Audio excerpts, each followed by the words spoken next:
frères et sœurs, je vous invite à ouvrir la Bible dans l'Évangile de Marc.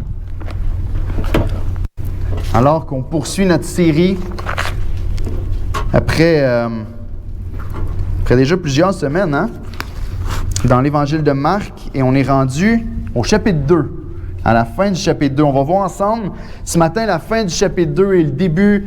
Sandra est ici avec nous ce matin. Bonjour ma sœur. Je vais te gêner comme ça, mais je suis très content. Sandra a eu une grosse opération, puis s'est déplacée quand même pour être avec sa famille spirituelle. Content de te voir ma sœur. Les autres aussi, là. Marc 2, on va voir à partir des versets 18 à 22 et versets 1 à 6 du chapitre 3 aujourd'hui. Et le titre du message est très simple, Jésus sous enquête. Peut-être que plusieurs d'entre vous autres avez entendu parler ou vu le film qui est sorti récemment dans les dernières années qui s'appelait The Case for Christ. Je suis désolé, je ne me souviens pas du titre en français exactement. De Lee Strobel, qui a écrit un livre sur son... ils ont fait un film sur son histoire un petit peu. Cet homme-là, en 1980, était un journaliste athée. Il était un reporter d'investigation pour le Chicago Tribune. Puis lui et sa femme, qui s'appelle Leslie, ont eu une fille qui s'appelle Allison. Et sa femme est enceinte du deuxième enfant. Puis après avoir obtenu une reconnaissance très spéciale, des honneurs pour le service qu'il a fait dans son travail, lui et sa famille sont allés célébrer pour un dîner dans un restaurant. Puis la petite fille, sa fille, à lui, s'est étouffée avec un bonbon. Puis alors que sa petite fille s'est étouffée, les parents ont paniqué, ils ont eu peur, ils ont dit peut-être que c'est ses derniers moments, peut-être que notre fille va y passer ici.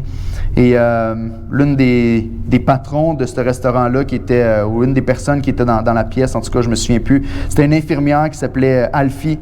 Puis elle est intervenue, puis elle a sauvé Allison, elle a réussi à faire sortir le bonbon de sa gorge, de libérer ses voies respiratoires. Puis la petite fille a survécu. Puis cette femme-là qui est venue aider l'enfant a attribué ça à Dieu. Elle a dit, c'est Dieu qui a sauvé votre enfant aujourd'hui. Gloire à Dieu, merci à Dieu d'avoir sauvé votre enfant. Et la maman de l'enfant, ensuite, s'est liée d'amitié avec cette femme-là. Puis elle a commencé à aller à l'église avec cette dame-là pendant un bout de temps et son mari était complètement furieux. Lee Strobel était juste pas content de ça parce que lui était un athée, il trouvait que c'était des fantaisies, c'était des choses qui n'existaient pas. C'était un peu comme le Père Noël et tout ça. Et lui qui était fâché, il s'est dit, OK. Et il a commencé à en parler à ses collègues de travail, puis un de ses collègues de travail qui lui a donné un conseil. Il a dit, tu sais qu'est-ce que tu as à faire? Tu as juste à prouver que c'est n'importe quoi la Bible. Tu as juste à prouver que le christianisme, c'est n'importe quoi, que c'est pas valable. Fais-le, tu es un journaliste, fais tes recherches, puis prouve que Jésus n'est pas vraiment ressuscité, tout ça. Fait que Lee Strobel a commencé à étudier la Bible. Il a commencé à lire le récit de la résurrection. Il a commencé à faire des recherches, puis à aller creuser un petit peu partout. Et vous connaissez un petit peu l'histoire, probablement, plusieurs d'entre vous autres, mais après avoir fait ses recherches, après avoir essayé de prouver que Jésus n'était pas ressuscité des morts, finalement, il en est venu à tomber sur ses genoux puis à dire « Christ est vraiment le sauveur », puis il s'est converti. Puis lui et sa famille, aujourd'hui, sont croyants puis écrit des livres pour encourager l'Église. Donc, j'ai aucune idée de l'ensemble de la doctrine de cet homme-là. Je ne suis pas en train d'endosser nécessairement tout ce qu'il enseigne. Je ne le sais pas. Mais l'histoire est fascinante. Un homme qui a commencé à faire une enquête sur Jésus. Un homme qui a commencé à ouvrir la Bible puis qui a commencé à étudier qui est Christ. Puis en voulant montrer que Christ était fictif, que son histoire n'était pas vraie, que c'était un imposteur, finalement a été convaincu de la vérité de l'Évangile puis s'est converti. Aujourd'hui, dans le texte qui est devant nous, on a un groupe de personnes qu'on a commencé à voir dans les dernières semaines qui s'appellent les pharisiens et qui ont un peu le même cœur. Malheureusement, dans le texte d'aujourd'hui, leur cœur ne va pas s'attendrir comme celui de Lee Strobel. Mais ils sont comme ça. Jésus, il marchait, il faisait son ministère, il guérissait des malades, il enseignait la parole de Dieu.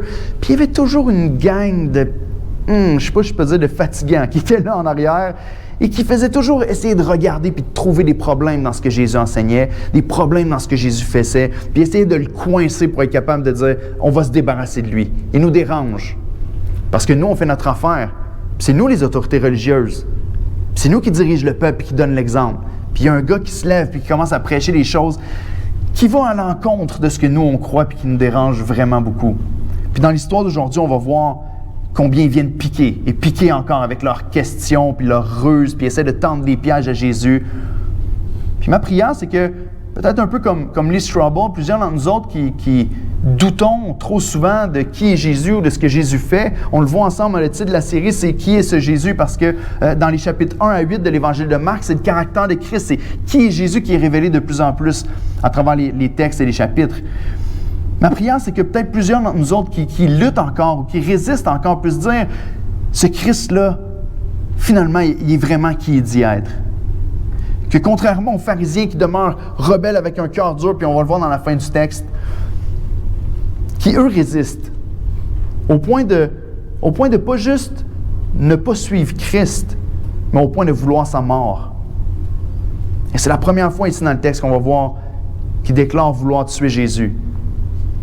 Ma prière, c'est que notre cœur soit attendri par la révélation de qui est Christ, mais aussi de réaliser, parce qu'à travers le texte qui est devant nous, on voit que le peuple avait de mauvaises pratiques spirituelles, le peuple avait de mauvaises théologies, puis dernièrement, un très mauvais cœur. Puis que Dieu puisse nous parler à travers de ça aussi. Puis peut-être venir corriger certaines fausses croyances qu'on peut avoir. Peut-être venir corriger certains penchants de notre cœur qui luttent contre la véracité ou l'autorité de Christ dans nos vies. Peut-être des mauvaises compréhensions à propos de l'application de la parole de Dieu ou même de la loi de Dieu, comme on va voir dans le texte. Et que Dieu nous montre une chose très claire, que Jésus est le meilleur interprète de l'Écriture, puis lui-même la clé d'interprétation. Jésus est lui-même le centre de l'Écriture du début à la fin. Jésus est notre herméneutique par excellence. Lorsqu'on lit l'Écriture, Jésus est celui qui vient nous faire comprendre l'ensemble de ce qui nous est dit dans la Bible du début à la fin. Et Jésus va être très clair dans le texte devant nous. Tu sais, il y a des passages qui sont plus subtils des fois. Il y a des passages qu'on lit puis on se dit « OK, peut-être que ça veut dire que Jésus est comme ça. Peut-être que ça veut dire autre chose. » Ici, il est très, très clair sur son identité. Il va se déclarer lui-même comme étant l'époux du peuple de Dieu, ce qui est quelque chose de grand. Il va se déclarer lui-même comme étant le maître du sabbat, ce qui est quelque chose d'absolument fou pour le peuple de l'époque. Et à la fin, il va prendre une pause de déclarer qui il est pour exposer le cœur de ceux qui sont devant lui. Et ma prière, c'est que l'Esprit puisse peut-être faire ça dans chacune de nos vies, pour qu'on puisse se repentir et demander au Seigneur, « Seigneur, réajuste les choses qui ne sont pas à la bonne place dans mon cœur et dans ma vie. » Donc oui, Jésus est le meilleur interprète de l'Écriture. Il a l'autorité pour interpréter l'Écriture, contrairement à nous. Et lui-même est le centre de toute la parole. Donc on va faire la lecture du texte. Marc chapitre 2 à partir du verset 18 jusqu'à chapitre 3, verset 6, et ensuite de ça, on va le voir par section. Donc, Marc, chapitre 2, verset 18. Les disciples de Jean et les pharisiens jeûnaient. Ils vinrent dire à Jésus, « Pourquoi les disciples de Jean et ceux des pharisiens jeûnent-ils, tandis que tes disciples ne jeûnent pas? » Jésus leur répondit, « Les amis de l'époux peuvent-ils jeûner pendant que l'époux est avec eux? Aussi longtemps qu'ils ont avec eux l'époux, ils ne peuvent pas jeûner. Les jours viendront où l'époux leur sera enlevé, et alors ils jeûneront en ce jour-là. Personne ne coud une pièce de drap neuf à un vieil habit, autrement la pièce de drap neuf emporterait une partie du vieux, et la déchirure serait pire. Et personne ne met du vin nouveau dans de vieilles outres, autrement le vin fait rompre les outres, et le vin et les outres sont tous les deux perdus. Mais il faut mettre le vin nouveau dans des outres neuves. » Verset 23. Il arriva un jour de sabbat que Jésus traversa des champs de blé. Ses disciples, chemin faisant, se mirent à arracher les épis. Les pharisiens lui dirent, « Voici, pourquoi font-ils ce qui n'est pas permis pendant le sabbat? » Jésus leur répondit, « N'avez-vous jamais lu ce que fit David lorsqu'il fut dans la nécessité et qu'il eut faim, lui et ceux qui étaient avec lui? Comment il entra dans la maison de Dieu du temps du souverain sacrificateur Abiatar et mangea les pains de proposition qu'il n'était permis qu'aux sacrificateurs de manger, et il en donna même à ceux qui étaient avec lui. Puis il leur dit, « Le sabbat a été fait pour l'homme, et non l'homme pour le sabbat, de sorte que le Fils de l'homme est maître du sabbat. » Chapitre 3, verset 1. Jésus entra de nouveau dans la synagogue et il s'y trouva un homme qui avait la main sèche. Ils observaient Jésus pour voir s'il le guérirait le jour du sabbat. C'était afin de pouvoir l'accuser. Et Jésus dit à l'homme qui avait la main sèche, « Lève-toi là, au milieu. » Puis il leur dit, « Est-il permis le jour du sabbat de faire du bien ou de faire du mal, de sauver une personne ou de la tuer? » Mais ils gardèrent le silence. Alors, promenant ses regards sur eux avec indignation, et en même temps affligé de l'endurcissement de leur cœur, il dit à l'homme, « Étends ta main. » Il l'étendit et sa main fut guérie. Les pharisiens sortirent, et aussitôt ils se consultèrent avec les Hérodiens sur les moyens de le faire périr. Voici un texte très intéressant, et ça peut paraître un peu éparpillé quand on lit les trois sections, trois parties de l'histoire, trois parties du récit de la vie de Jésus, et pourtant c'est très lié. Tu as deux événements, puis on a vu un la semaine passée avec notre frère Charles qui a apporté la parole, et lorsqu'il nous a parlé de la première question qui était posée dans le texte ici, et maintenant on a les deux autres questions que les pharisiens viennent poser. Et vous voyez l'atmosphère du texte. C'est pas comme s'ils venaient poser des questions en disant « On a vraiment soif, Jésus, de connaître la réponse. » Vous savez, il y a des gens comme ça. Hein? On a vraiment soif, on veut savoir c'est quoi la vérité. Non, c'est des questions-accusations. C'est des questions qui viennent pour essayer de le piéger. Des questions pièges, comme on dit très souvent. Le premier point, c'est les versets 18 à 22. La première partie du récit lorsqu'il parle du jeûne. Jésus et l'époux. Repens-toi ou réjouis-toi. Ici, dans le texte, il nous dit que les disciples de Jean-Baptiste et les disciples des pharisiens jeûnaient. À l'époque du Nouveau Testament, à l'époque de Jésus, le seul commandement qui était donné pour le jeûne, qui était donné pour dire tout le peuple d'Israël doit jeûner, c'était le jour de l'expiation une fois par année. Le jour de l'expiation, est-ce qu'on offrait le sacrifice pour demander le pardon pour le peuple? C'était le seul jour où est-ce qu'on donnait un ordre de jeûner à tout le peuple. Mais avec le temps, les pharisiens, eux autres, il y avait ce cœur qui, peut-être au début, c'était des bons motifs. Peut-être qu'à la base, ils voulaient vraiment plaire à Dieu.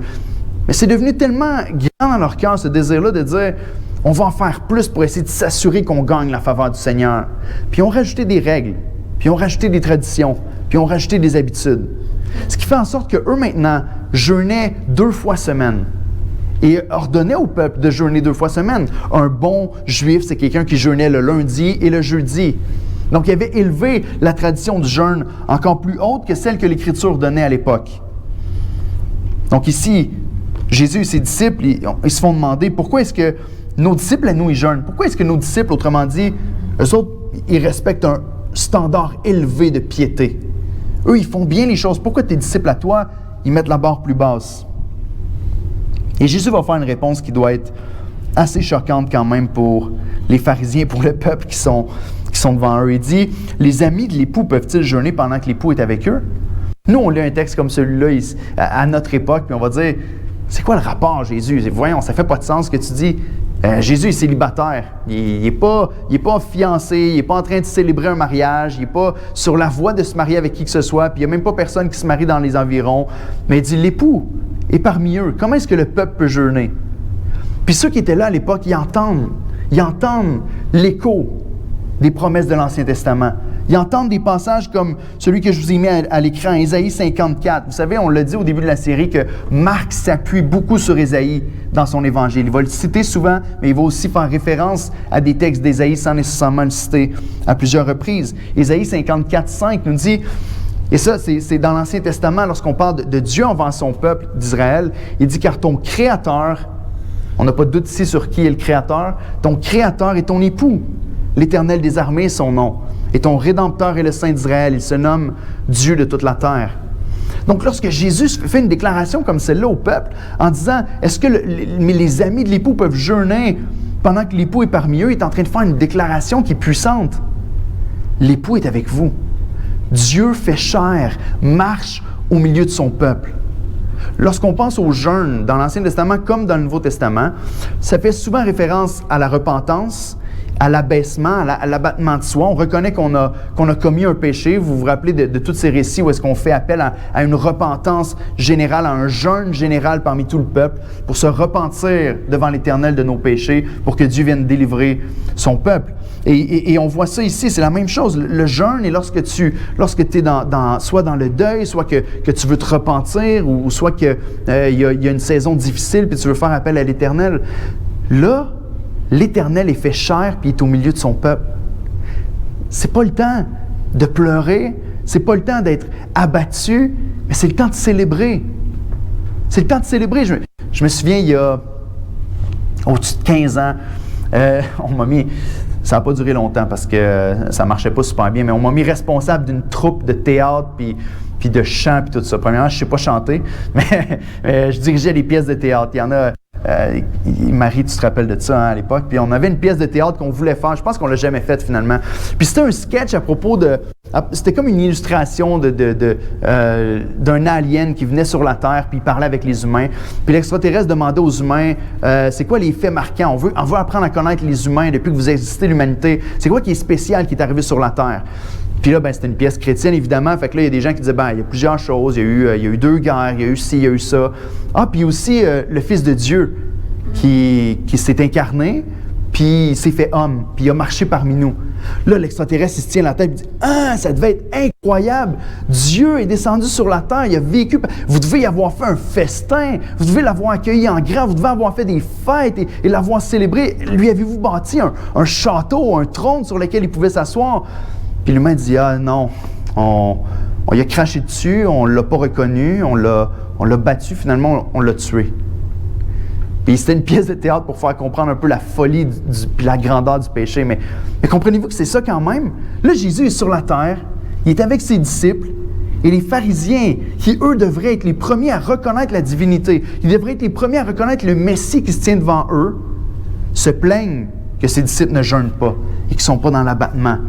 Jésus dit, c'est pas le temps d'être dans l'abattement, c'est le temps de célébrer. L'époux est au milieu de vous autres. Votre Dieu vous a visité et vous devriez vous réjouir avec lui. Dans Jean, au chapitre 3, les versets 28 à 30, on a ce concept d'époux qui est ramené par Jean-Baptiste. Ici, vous voyez, c'est les disciples de Jean-Baptiste et les disciples des pharisiens qui viennent questionner Jésus. Et c'est comme si on essaie, des fois on fait ça même aujourd'hui. Et vous le savez, je n'ai pas besoin de vous le dire, mais on va arriver souvent à comparer. On va regarder les pasteurs puis on dit « Ouais, mais toi, tu enseignes ça, mais lui, il enseigne ça. Toi, tu enseignes ça, mais lui, il dit ça. » Ça m'est arrivé tout récemment, quelqu'un qui m'a dit « Mais toi, tu dis ça, mais l'autre personne dit ça. » Puis Jésus, sa stratégie, c'est pas de dire « Cette autre personne-là est mauvaise, elle n'a pas raison, moi j'ai raison. » Mais regardez, ici dans Jean 3, 28, c'est Jean-Baptiste qui parle. Et Jean-Baptiste et Jésus utilisent le même langage. Et je pense que c'est volontaire ici. Pour dire, vous essayez de nous mettre en opposition, mais on a la même vision. Jean-Baptiste croyait la même chose que moi. Jean-Baptiste dit, vous-même, vous m'êtes témoin que j'ai dit, je ne suis pas le Christ, mais j'ai été envoyé devant lui. Celui à qui appartient l'épouse, c'est l'époux. Mais l'ami de l'époux, qui se tient là et qui l'entend, éprouve une grande joie à cause de la voix de l'époux. Voyez-vous, les amis de l'époux se réjouissent parce que l'époux est parmi eux. Éprouve une grande joie à cause de la voix de l'époux. Aussi, cette joie qui est la mienne est parfaite. Et voici la distinction entre Jean-Baptiste, que Jésus va appeler le plus grand des hommes, étant né d'une femme, et le plus grand des prophètes. Jean-Baptiste lui va dire, il faut qu'il croisse et que je diminue. Les pharisiens, eux autres, disaient, il faut qu'il diminue et que nous croissions. Il y avait cette opposition face à Jésus. On n'aime pas ce qu'il est en train de faire. Il faut qu'on essaie de taire le ministère de Jésus. Il faut qu'on essaie de mettre fin à ce que lui fait pour que nous puissions continuer d'avoir la place prédominante. Mais Jésus ne s'arrête pas avec la joie que vient avec la présence de Dieu sur terre ou de l'époux. Il dit, le jour va venir, par exemple, où les disciples vont jeûner. Il dit, les jours viendront où l'époux leur sera enlevé. Et alors, ils jeûneront en ce jour-là.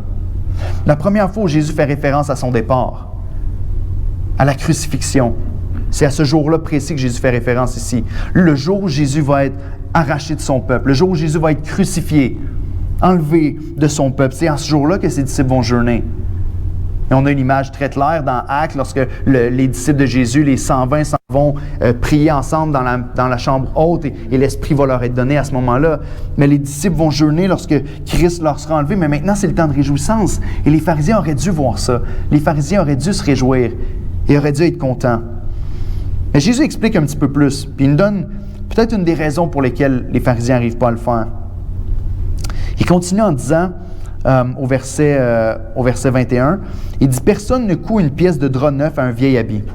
Autrement, la pièce de drap neuf emporterait une partie du vieux et la déchirure serait pire. » OK, je ne suis pas un expert en couture, là, puis je ne suis pas un expert même en lavage, mais je sais que si tu prends un vieux vêtement qui est usé déjà, qui a été lavé, que tu as mis peut-être dans la sécheuse, puis qui est passé par là, qui a déjà fait qui est rétréci un petit peu, si tu prends une pièce de tissu qui est flambant neuve et que tu le couds à l'endroit où est-ce qu'il y a un trou sur le vêtement, bien, quand tu vas laver le vêtement après puis que la pièce va rétrécir un peu avec le lavage, bien, ça va faire un trou encore plus grand puis ça va déchirer le reste du vêtement qui est autour. Jésus dit, tu ne peux pas allier le vieux avec le neuf. Tu ne peux pas allier ce qui est passé avec la nouvelle alliance qui vient en Jésus-Christ. Jésus est en train d'amener une ère nouvelle. On l'a vu dans d'autres passages dans Marc. Jésus amène une ère nouvelle. Jésus amène cette nouvelle alliance en son sang. Il vient compléter ce qui a été annoncé dans l'Ancien Testament. Il continue à en donner un autre exemple. Il dit, « Les personnes ne mettent du vin nouveau dans de vieilles outres. Autrement, le vin fait rompre les outres et le vin et les outres sont perdus. Mais il faut mettre le vin nouveau dans des outres neuves. » Je vous avoue qu'ici, j'ai dû faire des recherches parce que j'ai jamais vu du vin dans une outre. Je ne savais même pas c'était quoi une outre. Une outre, c'était à l'époque, ils prenaient la peau d'une chèvre qui étalait puis qui faisait une genre de gourde avec ça.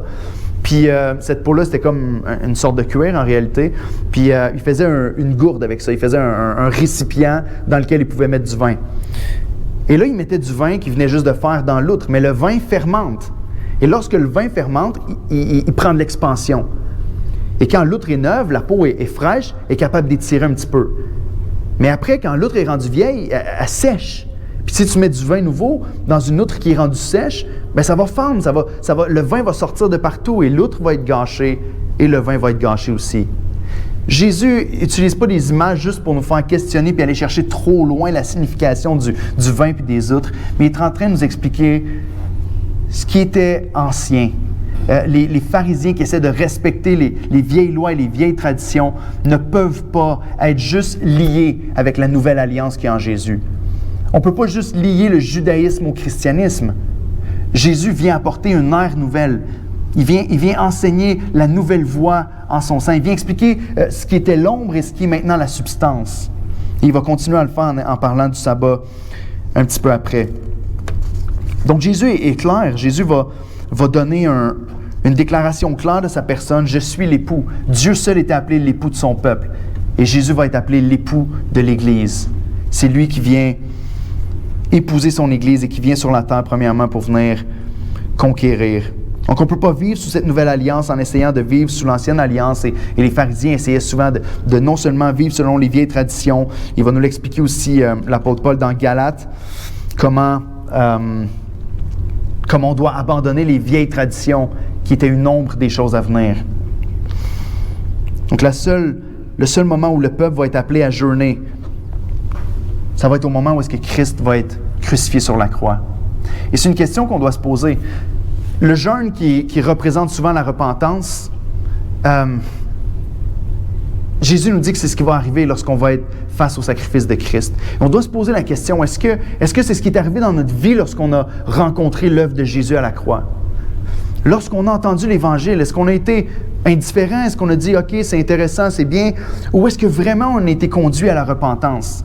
La repentance, c'est de reconnaître que ce que Dieu dit à propos de nous concernant le péché est vrai.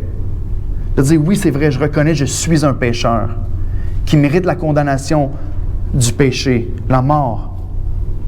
Je suis d'accord avec toi, Seigneur, je reconnais ça. Et tu plies le genou devant Dieu et tu dis, Seigneur, je te demande pardon. Pardonne-moi mes péchés. Christ est mort sur la croix pour que nos péchés soient pardonnés. La repentance, c'est de reconnaître qu'il a raison, qu'on est condamnable, qu'on est pécheur et qu'on demande à Dieu de nous sauver en mettant notre foi en Jésus-Christ. Et c'est la seule bonne réponse. Lorsque Jésus va aller à la croix, il n'y a pas de salut sans repentance. La Bible nous dit dans Romains 3, les versets 9 à 12, et je vous l'ai mis aussi à l'écran, il me semble. Romains 3, les versets 9 à 12. L'apôtre Paul va nous pointer encore une fois vers ce que Charles nous a dit la semaine passée. Charles nous a dit, vous savez, Jésus a dit, je suis venu pour les pécheurs et pas pour les justes. Puis là, on pourrait se dire, ça veut dire que les justes sont corrects, puis que Jésus est venu pour racheter ceux qui n'étaient pas justes. Non. C'était très clair dans le message de la semaine passée. Charles a bien fait ça. Il n'y en a pas de justes. Mais Jésus est venu racheter ceux qui reconnaissent par la repentance qu'ils sont pécheurs. Et Romains 3, les versets 9 à 10, nous dit, « Quoi donc, sommes-nous plus excellents? Nullement. Quand nous avons déjà prouvé que tous, juifs, grecs, sont sous l'empire du péché, selon qu'il est écrit, il n'y a point de juste, pas même un seul.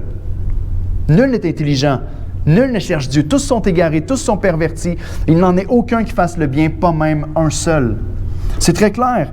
La loi a tout renfermé sous le péché et on est tous condamnables devant un Dieu saint et juste. Il nous dit clairement ici, il n'y a pas de juste, pas même un seul. Paul ici fait juste citer les psaumes 14 et 53, qui répètent presque littéralement. Et lorsque Jésus est venu sauver, il est venu sauver des pécheurs. Et frères et sœurs, s'il n'y a pas cette repentance dans notre vie face à la croix de Jésus-Christ, on n'a aucune assurance d'être sauvé. Aucune. Parce que ça passe par là. Vous vous rappelez de Romains 10, où est-ce qu'il dit « Tous ceux qui invoqueront le nom du Seigneur seront sauvés ». Mais comment vont-ils l'invoquer s'ils n'en ont pas entendu parler? Et comment vont-ils en entendre parler s'il n'y a personne qui prêche? Et comment entendront-ils la prédication s'il n'y a personne qui est envoyé? Et on doit reconnaître Jésus est mort à ma place et je dois me repentir, demander pardon à Christ pour mes péchés. Et ensuite, on voit ce qui prend place. Lorsque tu mets ta foi en Christ par la repentance c'est se tourner dans deux sens. La repentance, c'est que tu te détournes du péché et tu te tournes vers Dieu. Donc, ce n'est pas juste de dire j'abandonne mon péché et je repars à zéro avec une vie que je choisis. Tu te détournes du péché et tu te tournes vers Dieu. Et à ce moment-là, la Bible appelle ça une conversion, une nouvelle naissance. Et 2 Corinthiens 5,17 est un des passages que j'aime beaucoup, qui explique ce qui prend place dans la vie d'une personne qui met sa foi en Christ. La Bible nous dit « Celui qui est en Christ est une nouvelle créature. Les choses anciennes sont passées, les vieilles outres sont passées, et voici toutes choses sont devenues nouvelles. » On abandonne ce qui était avant de la chair ou de la tradition et ce qui était désuet, ce qui était seulement l'ombre des choses à venir. Et maintenant, la substance, c'est Christ. D'une manière encore plus concrète, dans la deuxième question que les pharisiens posent ici, pourquoi est-ce qu'ils ne jeûnent pas? Parce que l'époux est parmi eux, mais il y a un temps qui va venir où est-ce qu'on va jeûner et qu'on va se repentir. Donc la vraie question, ce n'était pas pourquoi ils ne jeûnent pas, mais pourquoi vous, pharisiens, vous ne faites pas la fête comme les autres? Votre Sauveur est parmi vous. On doit se confier entièrement en Christ pour notre salut et pas dans notre propre force et nos propres moyens.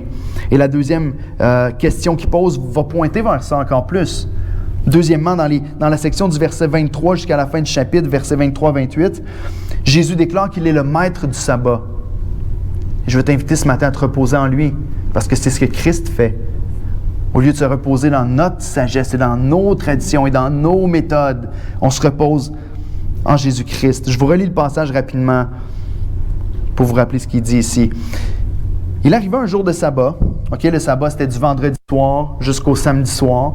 Et Jésus et ses disciples sont en train de marcher et ils passent à travers un champ. Jésus et ses disciples traversaient des champs de blé.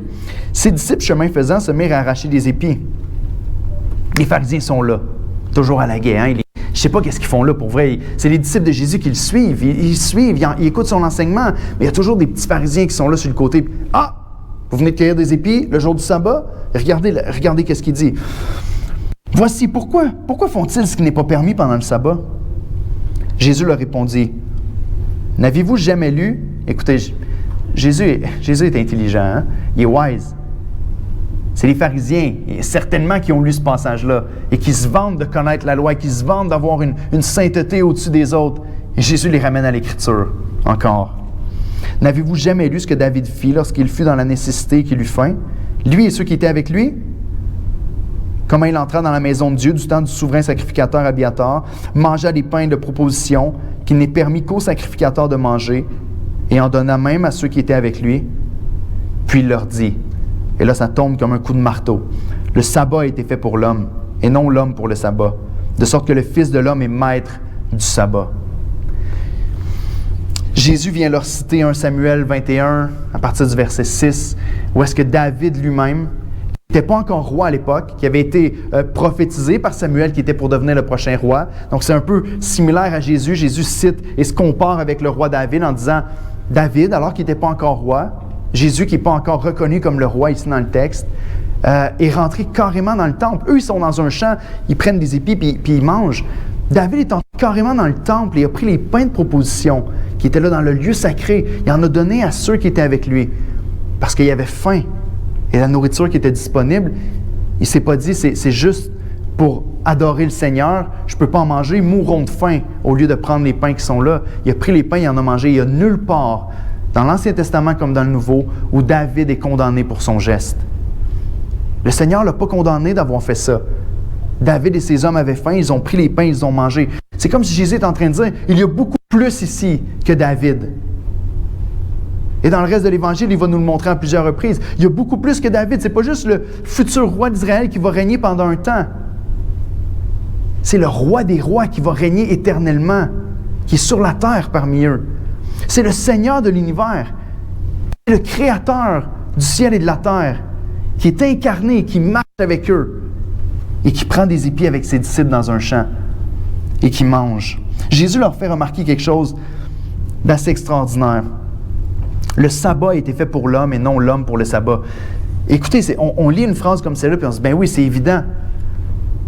Mais quand on est un pharisien qui est là toujours aux aguets, toujours à essayer de trouver des problèmes, un légaliste qui essaie de penser que c'est par mes propres œuvres que je vais gagner la faveur du Seigneur, ils regardent à Jésus qui prend les épis et qui mange.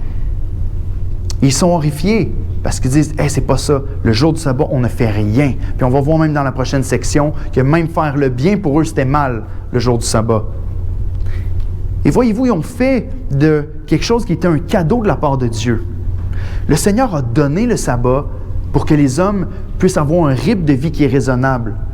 Le Seigneur a donné aux hommes le sabbat pour dire « Vous allez faire votre ouvrage. Pendant 6 jours et le 7e jour, vous allez vous reposer de vos œuvres, comme le Seigneur s'est reposé de ses œuvres après la création. Vous allez vous reposer de vos œuvres. Vous avez besoin d'avoir un rythme de vie où vous ne faites pas que travailler et que dépendre sur vos propres forces.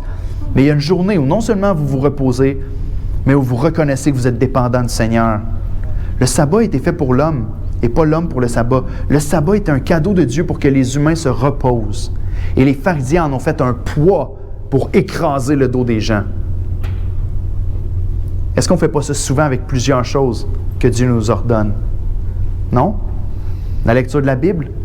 Combien de choses que Dieu nous a données pour notre plus grande joie, pour notre épanouissement, et qu'on tourne en fardeau qui finalement nous écrase?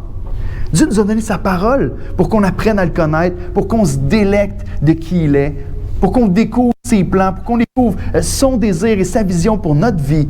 Et nous, on prend la parole, puis finalement, au lieu d'être un délice ou un repas, comme il va nous le dire dans Matthieu 4,4, que l'homme ne vivra pas de pain seulement, mais de toute parole qui va sortir de la bouche de Dieu, et on en fait un fardeau qu'on met sur nos épaules, puis « Ah, il faut que je lise ma Bible aujourd'hui, sinon je suis condamné devant l'Éternel. » Ou encore pire, il faut que je lise ma Bible aujourd'hui pour gagner la faveur de Dieu. Il faut que je prie aujourd'hui pour gagner la faveur de Dieu. Lorsqu'on parle d'un paquet de choses que Dieu nous a données, lorsque Dieu a dit « Je réserve les relations sexuelles pour le mariage », et on voit ça comme une règle « Ah non, il ne faut vraiment pas, il faut… » Au lieu de dire « Seigneur, c'est un cadeau que tu nous as donné pour qu'on puisse y prendre plaisir à l'intérieur d'une relation maritale. » C'est une grâce que Dieu nous a faite. Tellement souvent, on a l'impression que c'est un péché pour les chrétiens, même une fois mariés. Moi, j'aime dire à ceux qui sont sur le bord de se marier, quand vous allez faire l'amour à votre conjoint, à votre femme, le jour où vous allez être marié, vous allez être en train de glorifier le Seigneur. Parce que c'est dans son plan et c'est lui qui a donné ça comme un cadeau. Mais à un moment, on le met sur notre dos et on en fait un fardeau qui nous écrase et qui nous pèse. C'est la même chose avec le fait de venir à l'Église. On vient à l'Église et c'est un cadeau que Dieu a fait. On l'a prié ensemble avant le culte. C'est un cadeau que Dieu nous fait d'être réunis entre frères et sœurs, de nous encourager dans notre très sainte foi. Moi, c'est toute une joie dans mon cœur de venir ici le dimanche matin puis d'entendre vos voix s'élever vers le Seigneur en louange. Il y a des fois où je suis incapable de chanter. Il y a des fois où mon cœur est touché par le Seigneur. Puis où est-ce que vos voix me portent dans les promesses de Dieu à travers la louange. C'est une grâce que Dieu nous fait. Et pourtant, dans notre humanité, dans notre tendance légaliste comme les pharisiens, on en fait un fardeau de dire « Ah, si je ne suis pas à l'Église, le Seigneur ne va pas m'aimer. Il faut que j'aille à l'Église ce matin. » Vous savez, moi, j'ai essayé d'enlever ça de mon langage. Il faut que j'aille à l'Église. Non, j'ai la chance d'aller à l'Église ce matin. J'ai la joie d'aller à l'Église ce matin. C'est des cadeaux que le Seigneur nous donne pour qu'on en jouisse. Et comme les pharisiens, trop souvent, on en fait des fardeaux pour nous écraser. Le docteur Daniel Akin, qui est un commentateur biblique aussi, a dit ceci. Il a dit « Lorsque tu possèdes un esprit légaliste, tu deviens critique et tu es toujours à la recherche d'erreurs ou de failles et pratiquement jamais à la recherche de ce qui est juste. » Laissez ça mijoter une seconde. Vous savez, une des choses qui est difficile des fois dans le ministère pastoral et dans la vie chrétienne de tous les jours de plusieurs d'entre vous autres, c'est qu'il y a des gens qui sont autour de nous et je pointe personne, et si vous reconnaissez, laissez l'esprit agir dans votre cœur, mais il y a des personnes qui viennent toujours avec un regard critique, toujours pour essayer de trouver la bébite. Je ne viens pas louer le Seigneur pour l'adorer. Je ne viens pas chanter des chants pour l'adorer. J'essaie d'écouter, voir s'il y a des erreurs, s'il y a des erreurs dans les paroles. C'est correct de chanter ce qui est correct, mais on est limité dans notre adoration parce qu'on cherche les failles.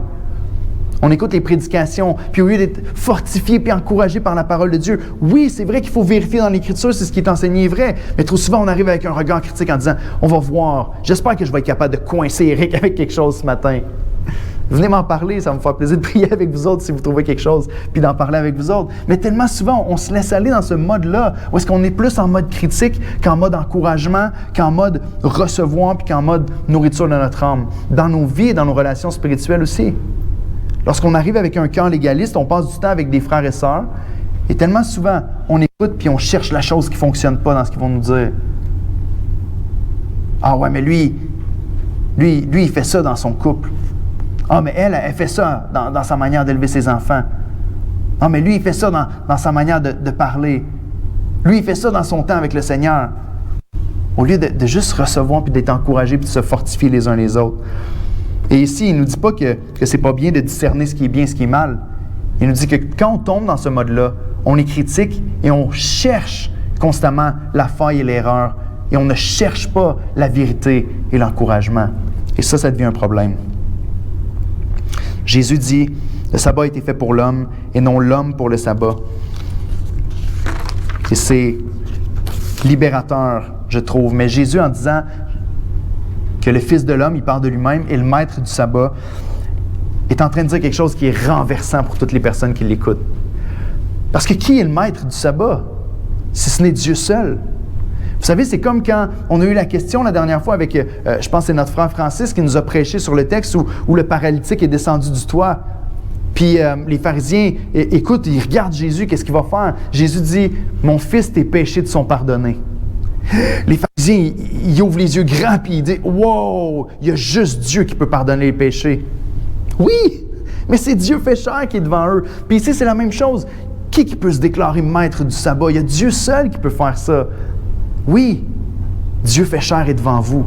Jésus est le maître du sabbat. Pourquoi? Parce que Jésus est celui qui était là à la création puis qui a déclaré « L'homme se reposera le 7e jour ». Jésus est celui qui a fait don du sabbat à l'humanité.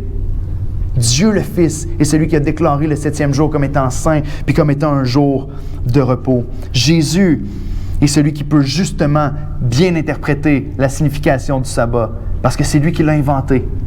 C'est lui qui l'a donné à l'humanité. Parce que Dieu le Fils fait partie de la Trinité et est celui qui l'a donné à l'humanité. Et ici, on est en train de passer de l'ancien au nouveau. On est en train de passer de l'ombre des choses à Christ qui est la substance des choses. Il y a un des passages qui pointe vers cette réalité-là, c'est Colossiens 2, les versets 16 et 17, que je vous ai mis à l'écran aussi.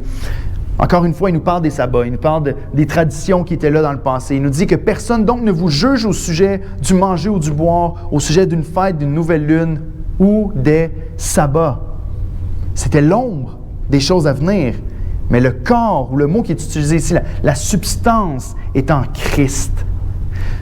Donc, ces choses-là qui étaient dans l'Ancien Testament, les traditions, les sacrifices même d'expiation de l'agneau et tout ça, les traditions de sabbat étaient pour pointer vers Jésus-Christ, qui est lui-même la révélation parfaite du sabbat, parce que le seul repos qu'on peut... Écoutez, vous pouvez vous reposer une fois par semaine, et c'est bien de le faire. Je crois que c'est un bon rythme de vie de prendre une journée par semaine où tu te reposes vraiment. Mais tu peux reposer ton corps de cette façon-là. Tu peux te reposer de ton dur labeur que tu fais. Tu peux reposer ton cerveau dans ces moments-là. Mais le véritable repos spirituel se trouve en Christ seul. Et Jésus est celui qui est venu apporter la véritable signification du sabbat. Jésus est notre sabbat ultime. Et en lui, on va se reposer pour l'éternité. En lui, on va être dans un lieu où il n'y aura plus jamais de guerre avec le péché, plus jamais de pleurs, plus jamais de grincement de dents, plus jamais de mort, plus jamais de deuil. Nous allons réellement nous reposer en Jésus-Christ. Le shalom qui restaure l'équilibre, celui qui nous ramène la paix et qui remet toute chose à sa juste place comme ça doit être. Le shalom, la paix de Dieu, nous est donné seulement en Jésus-Christ. Mais la dernière partie du texte, les versets 1 à 6 du chapitre 3, il y a excusez-moi l'anglicisme, mais il y a comme un switch qui prend place. Il y a comme un revirement de situation. Jésus va maintenant lui poser la question. Les pharisiens essaient de le coincer dans quelque chose, mais ici, c'est Jésus qui se retourne et qui pose une question aux pharisiens. Et je vous lis le texte, les versets 1 à 6 une dernière fois. Jésus entra de nouveau dans la synagogue. Il se trouvait un homme qui avait la main sèche. Ils observaient, ici on parle des pharisiens encore, ils observaient Jésus pour voir s'il guérirait cet homme-là le jour du sabbat. Et là, on a une explication claire. C'était pas afin de connaître Jésus puis de savoir qui il est. Regardez au texte. C'était afin de pouvoir l'accuser. Jésus dit à l'homme qui avait la main sèche, « Lève-toi au milieu. » Puis il leur dit, c'est Jésus qui pose la question, « Est-il permis, le jour du sabbat, de faire du bien ou de faire du mal, de sauver une personne ou de la tuer? » Mais ils gardèrent le silence. C'est très révélateur. Alors, promenant ses regards sur eux avec indignation et en même temps affligé de l'endurcissement de leur cœur, il dit à l'homme, « Tends ta main. » Il tendit sa main fut guérie. Les pharisiens sortirent et aussitôt ils se consultent avec les Hérodiens sur les moyens de le faire périr. Jésus est encore une fois tellement sage et tellement au-dessus des accusations qui lui sont portées. Il essaie de le coincer. À chaque fois, il ramène avec la parole de Dieu et il ramène en déclarant même qu'il a l'autorité non seulement sur le peuple comme époux de l'Église, mais qu'il est maître du sabbat, l'ayant lui-même créé. Et ici, il connaît les cœurs. Il connaît les cœurs des pharisiens. Ils sont là dans la salle. C'est le jour du sabbat. Ils sont dans la synagogue et ils observent. Ils regardent Jésus, puis ils espèrent juste pouvoir le coincer. Pourquoi? La Bible nous le dit, pour pouvoir l'accuser. Puis à la fin, ils se mettent ensemble avec les Hérodiens, qui étaient leurs ennemis. Hein? Les pharisiens et les Hérodiens, c'était des ennemis. Ils n'étaient pas en équipe ensemble. Mais là, ils ont un ennemi commun. Puis ils sont prêts à faire un partenariat pour pouvoir mettre fin au ministère de Jésus et le mettre à mort. Ils sont là, ils l'observent. Et Jésus le sait. Puis au lieu de se cacher, au lieu de se rétracter et de dire « OK, je vais laisser faire, je vais aller servir ailleurs », il dit à l'homme « Lève-toi là au milieu de tout le monde ». Je ne sais pas si vous pouvez vous imaginer la situation, mais l'homme a un handicap qui est fort, qui est marqué, il a la main sèche, c'est sûrement une sorte de maladie qui fait que c'est très évident. Les pharisiens l'avaient vu même avant que Jésus commence à parler. Et là, il dit, lève-toi debout, toi, puis que tout le monde voit ta maladie, que tout le monde voit ton problème au lieu de tout le monde. Puis Jésus le fait lever. Puis là, il pose une question qui est très, très, très révélatrice de son cœur puis du cœur des pharisiens. Il dit, est-ce que c'est permis? Puis le mot permis ici, c'est le mot loi. Est-ce que c'est, en anglais, c'est traduit par lawful. Est-ce que c'est permis selon la loi de faire du bien ou de faire du mal? De guérir, de sauver ou de tuer le jour du sabbat? Pourquoi est-ce que Jésus pose une question comme celle-là? La réponse est simple. Jésus ne connaissait pas juste la question qu'il y avait dans la tête des pharisiens. Il connaissait leur cœur. Les pharisiens qui sont assis dans la salle, qui regardent à Jésus et qui essaient de le coincer en disant peut-être qu'il va faire une bonne œuvre puis qu'on va pouvoir le coincer parce qu'on n'est pas supposé travailler le jour du sabbat. Ils considéraient la guérison comme un travail. Eux qui sont assis dans la salle en voulant le coincer pour une bonne œuvre le jour du sabbat sont en train de mijoter une mauvaise œuvre dans leur cœur le jour du sabbat. Et Jésus le connaît. J'ai dit, est-ce que c'est permis de faire du bien ou de faire du mal?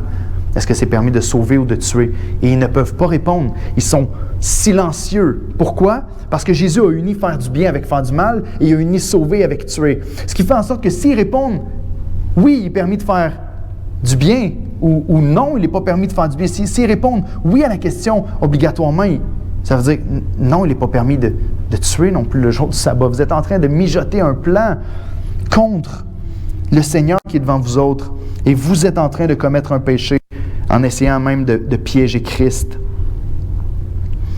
Et on regarde au texte et Jésus est affligé. La Bible nous dit indignation, c'est une sorte de colère, puis ensuite de ça, l'affliction, la compassion. Jésus les regarde et il est plein de compassion en même temps. Il est en colère parce qu'il dit, la dureté de votre cœur est tellement grande. Vous pouvez aussi être sauvés si vous le voulez. Et vous êtes là à essayer d'empêcher non seulement moi de faire des bonnes œuvres, mais cet homme-là même d'être guéri.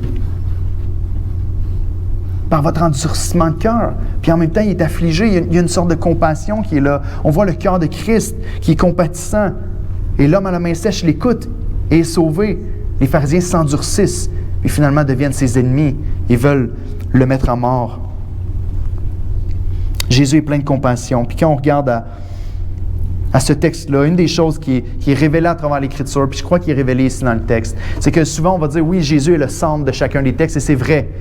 Mais ici, Jésus a voulu faire beaucoup ressortir le cœur méchant des pharisiens. Regardez le texte, il dit, ils l'observent, comme s'ils l'espionnent, ils enquêtent pour voir s'il va faire quelque chose de mal. C'était pourquoi? C'était afin de pouvoir l'accuser. Qui est appelé l'accusateur dans la Bible? Est-ce que vous le savez? Qui? Satan. Satan est l'accusateur des frères. Ici, il l'observe afin de pouvoir l'accuser. Ensuite de ça, ils gardent le silence. Ils ne peuvent rien répondre face à sa question parce qu'ils savent qu'est-ce qu'il y a dans leur cœur. Et à la fin, ils se consultent pour pouvoir le tuer. C'est la première fois qu'on fait mention de leur plan de tuer Jésus. Ici, le texte est très clair. Marc a voulu faire ressortir à travers la conversation avec Jésus la dureté et la méchanceté des pharisiens ici. Une chose qui est réelle, écoutez cette phrase-là, je vous l'ai mis Steven l'a mis déjà à l'écran. C'est une phrase tellement importante qui est partout et qui est ici très claire dans le texte. À la lumière de sa sainteté, le péché ou mon péché est exposé. Et je termine avec ceci. À la lumière de sa sainteté, mon péché est exposé. Jésus est en train de manifester une compassion extraordinaire devant tout le monde. Il dit, oui, c'est le sabbat. Mais faire du bien, c'est toujours bien, peu importe quel jour on est. C'est toujours bien de faire du bien, même le jour du sabbat. Des fois, on peut résister, mais c'est toujours bien de faire du bien, puis c'est toujours mal de faire du mal. Et très souvent, à la lumière de la compassion de Christ, eh bien, dans le contexte, les pharisiens, leur péché et leur dureté de cœur est exposée. Et ils ne peuvent pas s'en empêcher, ils sortent, ils vont consulter pour le tuer. Mais combien de fois ça arrive dans toutes les Écritures? Lorsque des hommes rencontrent Dieu, lorsque Dieu se révèle à des hommes, la pureté du Seigneur, la révélation de sa grandeur leur fait réaliser à quel point ils sont petits, inférieurs, puis pécheurs. Le meilleur des passages dans toute l'Écriture, c'est probablement Ésaïe 6. Ésaïe a passé 5 chapitres à dire « Malheur à vous parce que vous faites ceci. Malheur à vous parce que vous faites cela. Malheur à vous parce que vous êtes rebelles au Seigneur. » Il arrive au chapitre 6, puis il y a une vision de l'Éternel. Vous vous rappelez, où il y a des séraphins qui tournent autour de son trône, qui chantent « Saint, Saint, Saint est l'Éternel des armées, la terre est remplie de sa gloire. » Ésaïe a une vision de l'Éternel, et qu'est-ce qui se passe? Sa bouche change de vocabulaire. Au lieu de dire « Malheur à vous », il dit « Malheur à moi, car je suis un homme dont les lèvres sont impures, et j'habite au milieu d'un peuple où les lèvres sont impures. » Et devant la sainteté du Seigneur, il réalise son péché et son besoin à lui aussi de recevoir la grâce de Dieu. Les pharisiens, c'est la même chose. Et j'aimerais vous demander ce matin, est-ce que Dieu est en train d'exposer quelque chose dans votre cœur? Lorsqu'on lit l'Écriture, lorsqu'on regarde dans la Bible, le Saint-Esprit, pas le diable, hein? On fait la distinction. Lorsqu'on lit l'Écriture, il devrait y avoir cette conviction qui vient de la part du Seigneur. Ou est-ce que face à la grandeur et à la beauté de Jésus, à travers une série comme celle-là, où est-ce qu'on regarde à Christ, est-ce qu'en regardant à Christ, notre cœur est exposé, puis Dieu fait ressortir des choses, il met la lumière sur certaines choses dans notre vie? Comme je dis, c'est l'Esprit qui convainc et le diable qui condamne. On ne veut pas la culpabilité que le diable met sur nous. C'est pas ça, c'est pas de repartir avec un cœur lourd et coupable, mais une conviction du Seigneur qui nous amène à la repentance puis à changer de voie. Et le Seigneur fait ça. Est-ce que ce matin, quand tu regardes au texte qui est devant toi ici, est-ce que le Seigneur pourrait être en train d'exposer certaines choses? Peut-être comme les disciples de Jean-Baptiste ou des pharisiens au début. Peut-être que le fait que les disciples ne jeûnent pas, eux, ça leur reflète qu'ils ont des mauvaises traditions. Est-ce qu'on a des mauvaises compréhensions de l'Écriture, peut-être? Est-ce qu'on a des mauvaises applications, des traditions qui sont dans notre vie qui ne devraient pas être là?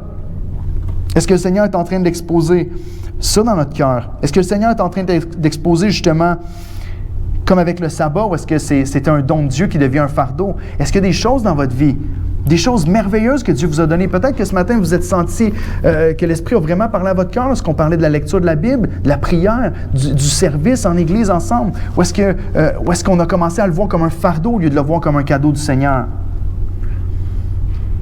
Est-ce que le Seigneur est en train d'exposer peut-être qu'il y a des règlements qu'on a rajoutés, comme les pharisiens? Il y avait un jeûne par année et eux, ils en ont rajouté 2 par semaine. Une méchante différence, hein? Ça fait une centaine de jeûnes au lieu de 1 par année. Est-ce que nous, on a des règlements? Peut-être notre diète qu'on s'est imposée, qui va au-delà et qu'on a un jugement face aux autres à cause de ce qu'ils mangent ou de comment ils mangent. Est-ce que la manière d'être parent, notre parenting, notre manière d'élever les enfants est devenue quelque chose qu'on élève tellement haut, puis qu'on en fait une règle et une loi, puis qu'on arrive à condamner ou à se voir au-dessus des autres? Notre mariage peut-être, les disciplines spirituelles, notre vision des méthodes que l'Église devrait adopter. Il y a un paquet de choses. Est-ce que le Seigneur est en train d'exposer quelque chose dans ton propre cœur? Peut-être que c'est à propos du sabbat de chercher l'assurance dans tellement de choses. Chercher l'assurance dans mes propres forces et dans mon planning, au lieu de chercher l'assurance en Christ seul, comme il nous l'enseigne dans la parole. Ce que je veux faire, c'est qu'on arrête ici et qu'on prenne un temps de prière, alors que Marie va s'approcher pour les derniers chants.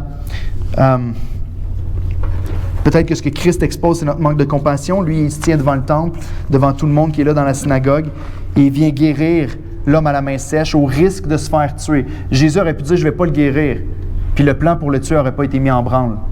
Mais il décide de faire du bien au risque de sa propre vie. Est-ce que nous, ça expose peut-être notre manque de compassion envers les perdus ou envers les gens qui nous entourent? La liste peut être longue, mais j'aimerais qu'on prenne juste 1 minute à notre place pour laisser l'Esprit Saint sonder notre cœur.